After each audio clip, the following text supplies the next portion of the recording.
Mr. Speaker, Can I just say, don't damage the furniture. Cheer him by all means, but don't damage. Come on. Mr. Speaker, this morning I had meetings with ministerial colleagues and others. In addition to my duties in this House, I shall have further such meetings later today. I'd like to congratulate the Prime Minister on his new post, and indeed as being the first Prime Minister of a South Asian heritage, which will be a cause of great pride among many of my constituents. I also have some pride in welcoming a fellow Saints Southampton supporter into number 10. During his prime ministerial campaigns, the last prime ministerial campaign he ran, he pledged to prohibit any development of onshore wind, which is now the cheapest form of power available to us in the country. Now he is Prime Minister. Will he change his mind on that point? Prime Minister. Well, Mr. Speaker, I thank the honourable gentleman for his kind words and look forward to seeing him at St Mary's. Although I know my friend, the Leader of the House, may have something to say about our love of Saints. Look, when it comes to energy policy, I stick by what we said in our manifesto, Mr. Speaker. The important thing is, though, to focus on our long-term energy security. That means more renewables, more offshore wind, and indeed more nuclear. That's what this government will deliver. I'm surprised, Mr. Speaker, to be asking a question, and I know you're shocked, Mr. Speaker, too, because I know that you, like many people, thought I would have already been offered a ministerial post.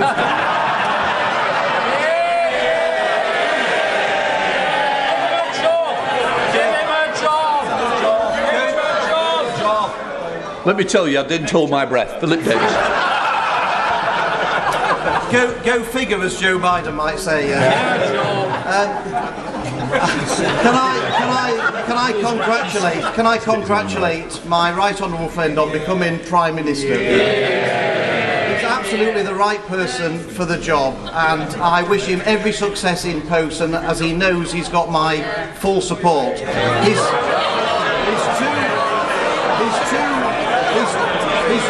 His two immediate predecessors made levelling up a key part of their agenda. Would he reaffirm his commitment to levelling up and start, as he means to go on, by approving the levelling up fund bid for Bingley in my constituency? Well, I'm grateful to my honourable friend for his warm remarks. I can confirm he must be the only person, Mr. Speaker, who texted me to say that he did not want a job in the last 24 hours. But I can give him my cast iron commitment to levelling up, particularly in Yorkshire, which he and I share. Obviously, he'll know I can't comment on individual bids, but by the end of the year, an announcement is expected on the success, and I wish him every luck with that. Let's come to the Leader of the Opposition, Keir Starmer. Thank you, Mr. Speaker, and may I welcome the Prime Minister. The first British Asian Prime Minister is a significant moment in our national story. And it's a reminder that for all the challenges we face as a country, Britain is a place where people of all races and all beliefs can fulfil their dreams. That's not true in every country, and many didn't think that they would live to see the day when it would be true here. It's part of what makes us all so proud to be British. Was his Home Secretary right to resign last week for a breach of security? Prime Minister. Well, Mr. Speaker, can I thank the honourable gentleman for his kind and indeed generous welcome to the dispatch box. I look forward to Prime Minister's question time with him, and I know that we will have, no doubt, robust exchanges, but I hope that they can also be serious and grown up. So I look forward to it. Well, he asked about the Home Secretary. The Home Secretary made an error of judgment, but she recognised that. She raised the matter and she accepted her mistake. And that's why I was delighted to welcome back into a united cabinet that brings experience and stability to the heart of government. And let me tell you, Mr. Speaker, what the Home Secretary will be focused on. She'll be focused on cracking down on criminals, on defending our borders, while the party opposite remains soft on crime and in favour of unlimited immigration. Mr. Speaker, yesterday the Prime Minister stood on the steps of Downing Street and promised integrity, professionalism and accountability. But then, with his first act, he appointed a Home Secretary who was sacked by his predecessor a week ago for deliberately pinging around sensitive Home Office documents from her personal account. Far from soft on crime, I ran the Crown Prosecution Service for 5 years. I worked with Home Secretaries to take on terrorists and serious organised crime. And I know firsthand how important it is that we have a Home Secretary whose integrity and professionalism are beyond question. So, have officials raised concerns about his decision to appoint her? Mr. Speaker, I just addressed the issue with the Home Secretary, but he talked about fighting crime. I would hope, Mr. Speaker, I would hope that he would welcome. I would hope that as we look forward, he would welcome the news today that there are over 15,000 new police officers on our street. And the Home Secretary will be supporting them to tackle burglaries. While the party opposite will be backing the lunatic protesting fringe that are stopping working people going about their lives. Keir Starmer. Well, Mr. Speaker, I listened carefully. That was clearly not a no. We can all see what's happened here. He's so weak, he's done a grubby deal, trading national security because he was scared to lose another leadership election. There's a new Tory at the top, but as always with them, party first, country second. Yesterday, on the steps of Downing Street, he also admitted what the whole country knows. The Tories have crashed the economy and now somebody has to pay for their mess. I say it shouldn't be working people who've been hammered time and again by this lot, but those with the broadest shoulders must step up. Does he agree? No. Well, Mr. Speaker, the honourable gentleman talked about party first and country second. Perhaps he could explain to us why it was a few years ago he was supporting the member for Islington North.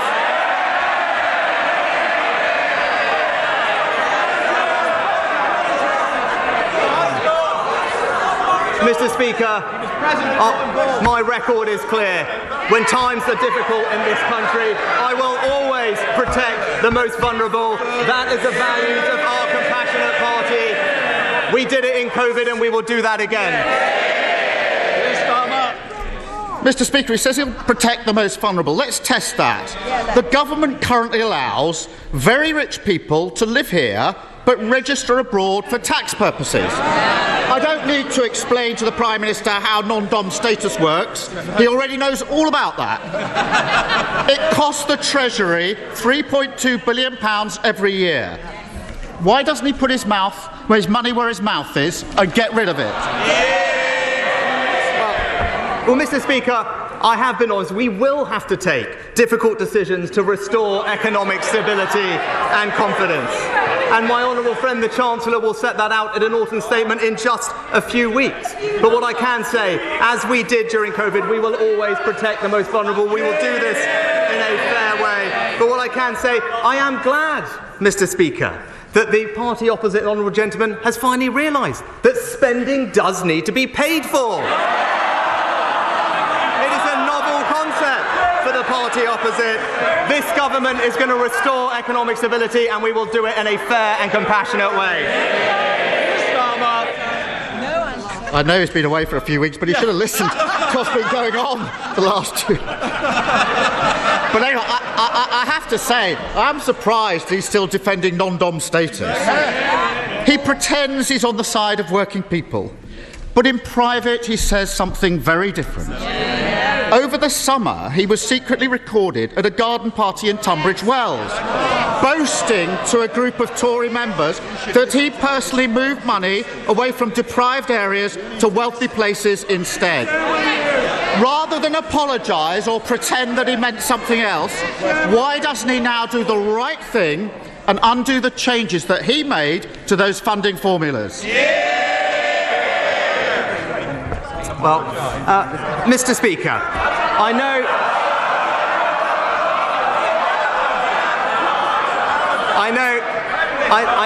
know the right honourable gentleman rarely leaves North London.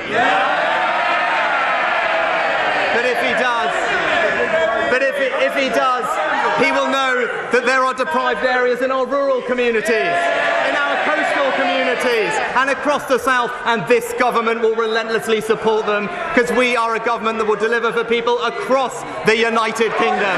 But Mr.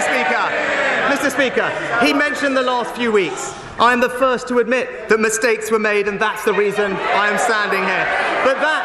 But that is the difference between him and me. This summer, I was being honest about the difficulties that we were facing.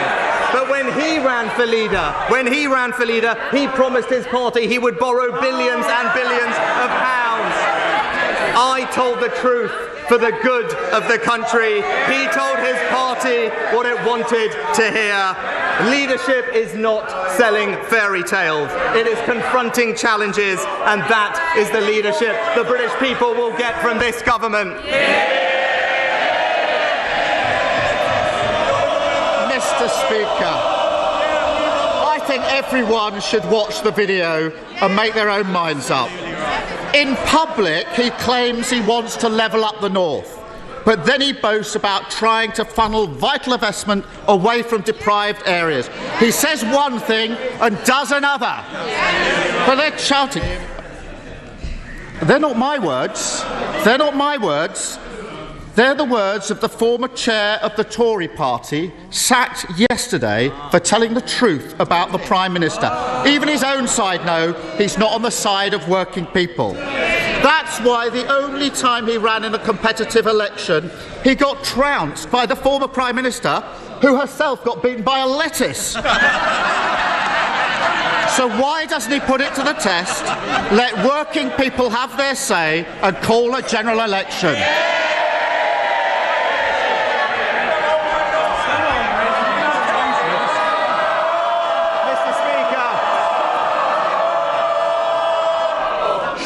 Well, it'll take a long time to get through this paper if we carry on like this, Prime Minister.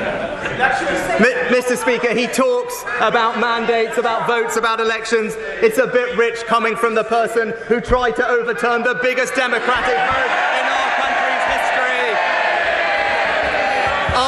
Our mandate is based on a manifesto that we were elected on, to remind him an election that we won and they lost. A mandate that says we want a stronger NHS, better schools, safer streets, control of our borders and levelling up. That is the mandate that I and this government will deliver for the British people.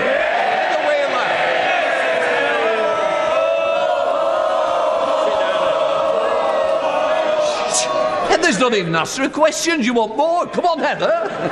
Thank you very much, Mr. Speaker. I'd like to congratulate my right honourable friend and new Prime Minister, and also to thank our previous Prime Minister for the straightforward way she has handled her resignation, and I wish her and her family well for the future. Would my right honourable friend please use this, his first appearance of the dispatch box, to make it clear to the British Medical Council and the British Dental Association that, as well as training, more training spaces opening up, that they must allow new doctors and dentists to work in the UK so that the good people of South Derbyshire can get treatment on the NHS. Well, I thank my honourable friend for her question. She's absolutely right.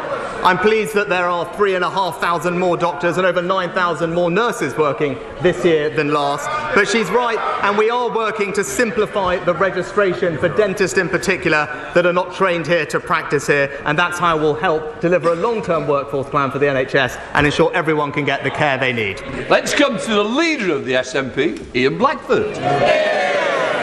Thank you, Mr. Speaker, and I congratulate the new Prime Minister on becoming the first British Asian to hold the office. The significance and the symbolism of this achievement is to be warmly welcomed by everyone. Mr. Speaker, yesterday on the steps of Downing Street, the new Prime Minister promised to bring, and I quote, compassion to the challenges that we face today. So, on his first full day in the job, let's put that to the test. A winter of uncertainty is coming, and next April will see a cliff-edge moment. Millions face a double whammy as the energy price guarantee is cut off, while households are hit by austerity 2.0 and a real terms cut to social security benefits that many rely on to survive. If people are actually to trust the new Prime Minister's words about compassion, will he today reassure people and guarantee that benefits will rise in line with inflation in his upcoming budget? Well, Mr. Speaker, I thank the Honourable Gentleman for his, again, kind remarks. And what I can tell him is my record on this is clear. Through the difficult times that we faced in this country through COVID, I always acted in a way to protect the most vulnerable. That's because it is the right thing to do, and those are the values of our compassionate party. And I can absolutely reassure him and give him that commitment that we will continue to act like that in the weeks ahead. Yeah, Blackburn. Yeah, there we go. Well, Mr. Speaker, let's test that, because as Chancellor, the Prime Minister slashed universal credit and presided over the worst levels. Well, you know, for the hard of hearing on the Tory side, I might remind them that universal credit was cut by £20 a week and presided over the worst levels of poverty in North West Europe. So I hope that he has learned from his mistakes and guarantees that benefits will rise in line with inflation.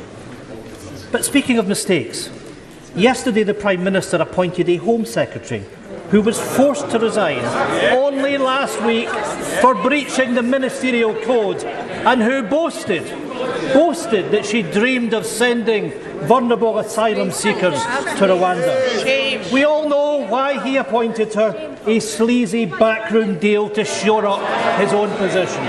Far from being a fresh start, this is a return to the sleaze and scandal and ghosts of cabinets past. The Prime Minister promised to govern with integrity and humility. So if he has an ounce of either, will he admit his mistake and sack the Home Secretary without the delay? Mr. Speaker, I was pleased to actually have a call last night with the First Minister of Scotland. It was important that I spoke to her on my first day in office because I wanted to express my desire to work constructively with the Scottish Government so that we can work together to deliver for the people of Scotland, and that is what I plan to do. And indeed, I hope crime is one of the things that we can collaborate on, because he will know that violent crime is rising in Scotland and police numbers are falling. Whereas here, we are increasing police numbers, Mr. Speaker. But I look forward to working with the Scottish Government on our shared challenges, because I believe in a strong United Kingdom. Dr. Andrew Mercer. Mr. Speaker, what a pleasure it was to welcome the Prime Minister to my constituency in the summer. He will know one of the burning issues in my constituency is the proposed waste incinerator at Westbury. With the government rightly reviewing its air quality targets, can I ask my right honourable friend to signal his intent to continue promoting public health, net zero and the environment by placing a moratorium on any more unwanted, unnecessary, toxic waste burners? Prime Minister. I can tell my honourable friend, I know he's been a vociferous campaigner on this issue as I learned over the summer. He'll know that local authorities determine these issues, but also to reassure him that all large incinerators in England must comply with strict emission limits and only receive permits if plants don't cause any damage to human health, and hopefully that is reassuring for him. Caroline Lucas. Thank you very much, Mr. Speaker. The Prime Minister's reckless predecessor took a wrecking ball to nature, prompting millions of members of the RSPB, the National Trust and the Wildlife Trust to rise up in opposition. Yesterday, he promised to fix her mistakes as well as to uphold the party's 2019 manifesto. So if he is a man of his word, will he start by reversing the green light she gave to fracking, since it's categorically not been shown to be safe, and instead maintain the moratorium that was pledged in that very manifesto that he has promised to uphold?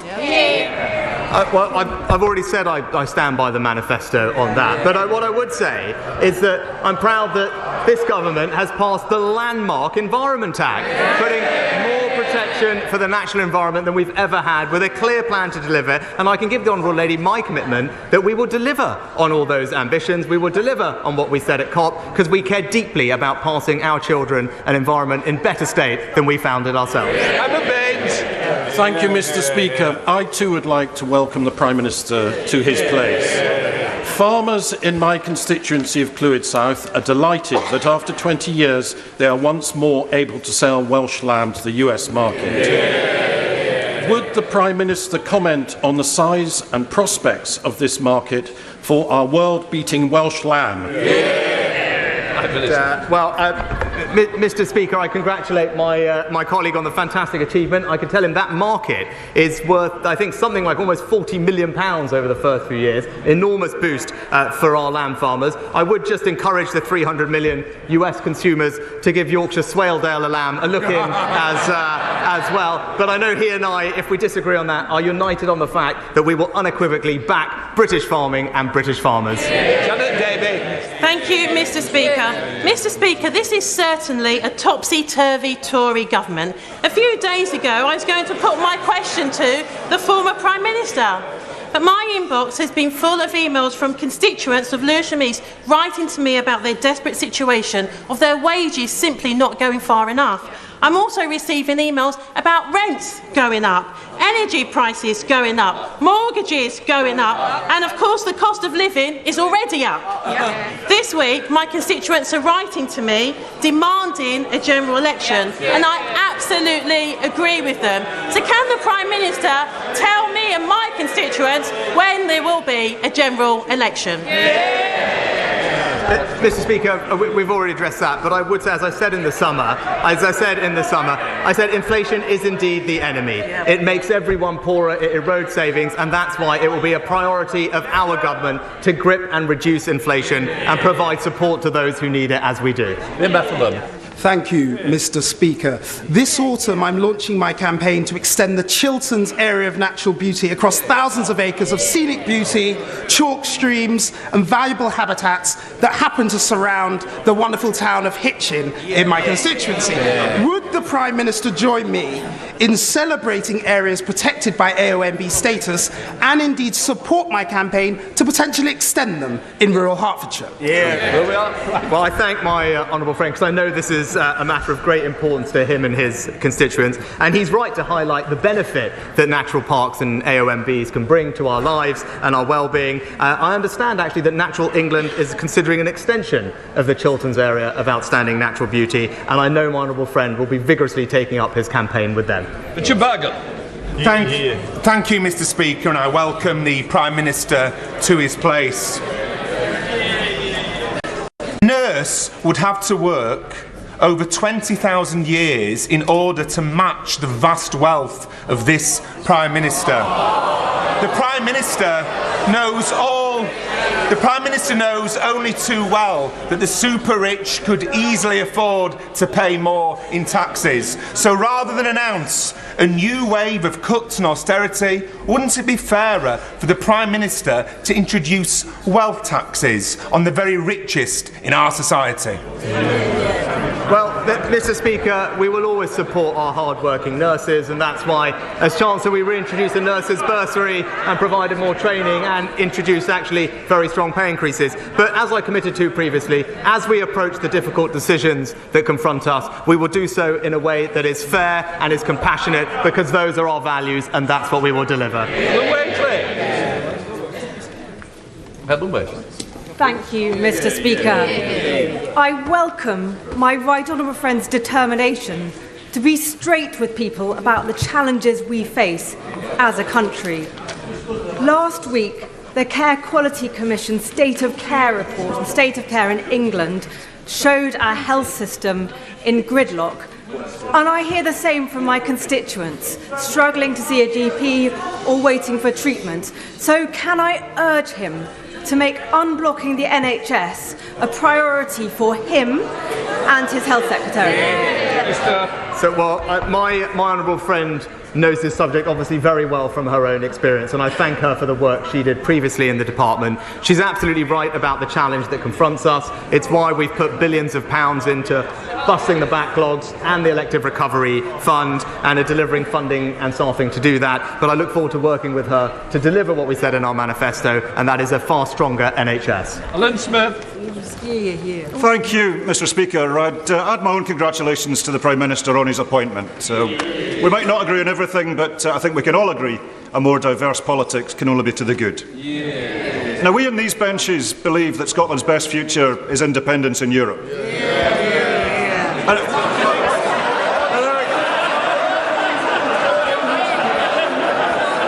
Keep it coming. Mr. Speaker, I really would urge the members opposite to show a little more respect. Because it's not just us. It's not just us. It's not just the SNP. And I will not be shouted down. It's not just the SNP. On the last opinion poll, 72% of the people of Scotland want back into the European Union.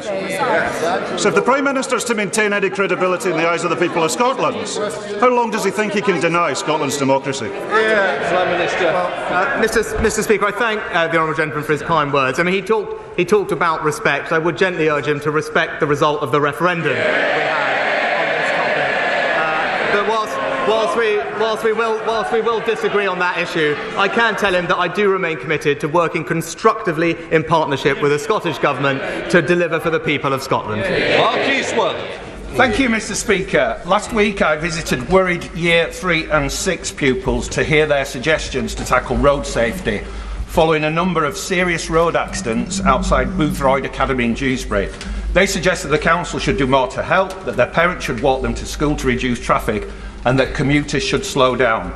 Would my right honourable friend agree with me and with them that we all have a part to play in ensuring road safety outside our schools?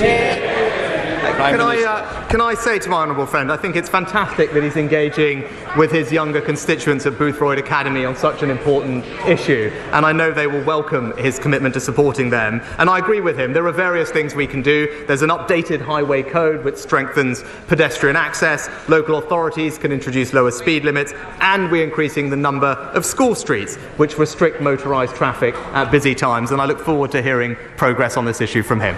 Stephen Kinnock. Thank you, Mr. Speaker. Yesterday, the Prime Minister stood on the steps of Downing Street and said that he wanted to restore trust. Yet in the past 24 hours, we've seen that he's prepared to shamelessly swap red boxes for political support. And there are real serious consequences to all this horse trading. So I'd like him to be clear on this point. Did he seek or receive any advice on security concerns about the Right Honourable Member for South Staffordshire before his appointment to the government yesterday, given that he was sacked in 2019 for leaking sensitive information relating to our national security? Prime Minister. Well, Mr. Speaker, he's talking about events that happened 4 years ago, and he's right that he raised the topic of national security, because members opposite 4 years ago were busily supporting the member for Islington North, who wanted to abolish the nuclear deterrent, who wanted to leave NATO, and who wanted to scrap our armed forces. We won't take any lectures on national security, Mr. Speaker. Thank you, Mr. Speaker. I sincerely congratulate my right honourable friend and wish him every success. Over 3 years ago, my constituent Harry Dunn was killed in a tragic road accident, and I'd like to ask my right honourable friend to join me in congratulating Harry Dunn's family for the incredible campaign they've run for over 3 years, with huge support from all colleagues across the House on finally achieving justice for Harry. Well, I pay tribute to my right honourable friend for her role, and indeed the former Foreign Secretary as well, and indeed colleagues from all over the House for the part they've played in bringing about this outcome. My thoughts are obviously with the family, and I join in her sentiments that this is very welcome. Daisy Cooper. Thank you, Mr. Speaker. West Hertfordshire Hospital Trust in my area is still hoping to receive funds from the new hospitals programme, the same programme that is supposed to deliver the government's so-called 40 new hospitals. There's been a lot of speculation that the new Prime Minister and his Chancellor might seek to cut infrastructure projects. So can the Prime Minister confirm to me that my local hospital trust, as well as all of the other local hospital trusts that are set to benefit from the new hospitals programme, will in fact get that money? Yes or no? Well, Mr. Speaker, the Chancellor will set out our plans in the autumn statement shortly, but this is the government that put in place plans which will remain to significantly increase capital expenditure, and even though difficult decisions do need to be made, I think the country can rest assured that we will continue to invest in our future productivity and indeed invest in our public services like the NHS. Wendy Moore. Mr. Speaker, in my Aldridge Brown Hills constituency, we're at risk of 8,000 new homes being dumped in the constituency. Will my right honourable friend use the opportunity of this Prime Minister's question to reaffirm the government's commitment to protecting the Greenbelt and to adopting a really rigorous brownfield first policy? Well, can I say thank you to my honourable friend for her question, and I can give her that assurance. She's absolutely right. We must protect our green belt, and we are adopting a brownfield first strategy. I'm pleased we had a record number of new homes built in the last year, but it's important that we build those homes in the right places. Luke Jones. Thank you, Mr. Speaker. Whilst welcoming the new Prime Minister to his place, we remember that law-breaking was the order of the day in Downing Street during the pandemic. We will never forget that this current Prime Minister was fined by the police for attending a birthday party hosted by his next-door neighbour. As both a witness and a participant to that law-breaking, if the Privileges Committee investigation into the former Prime Minister calls him to give evidence, will he fully cooperate? Mr. Speaker, of course, and I addressed these matters earlier this year. Michael Fabricant. Mr. Speaker, you will know that I fought hard to bring back Boris. In '97, I campaigned for Kenneth Clarke, and then for Michael Portillo. So I can't always get it right. But you know, I do know about the West Midlands. I know that the West Midlands Mayor very much welcomes the reappointment of the Levelling Up Secretary, and that he looks forward to working with our new Prime Minister. So may I just ask him, what is his vision for levelling up? Well, I thank my honourable friend for the question, and what I can say is our desire is to ensure that people, wherever they live in our fantastic country, have enormous pride in the place they call home and every opportunity to succeed. And you know what? It is the fantastic Mayor Andy Street who is delivering that for his constituents in the West Midlands. That completes questions.